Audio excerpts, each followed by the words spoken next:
এ ভাই এটা চাদর দেন তো। আচ্ছা ভাই, নতুন কালেকশন চাদর আছে, যার কোনটা পছন্দ দেখেন। ভাই তাহলে এটার দাম কত?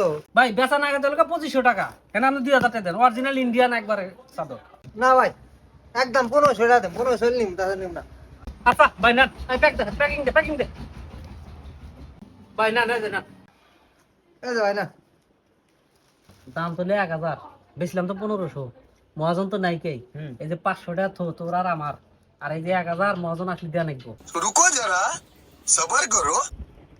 মহাজন সাহেব একটা চাদর বেচছিলাম, এই যে 1000 টাকা। এ ভাই এই চাদরটা নিয়েছিলাম তো, বাড়ি নিয়ে গেছিলাম তো, পছন্দ করে নাই চাদরটা নেন, ঘুরে নেওয়ার আমার টাকা দেন। अभी मजा आएगा ना भिड़ो। এ ভাই 1000 দিলেন কে? আমি 1500 টাকা দিছি। अबे साले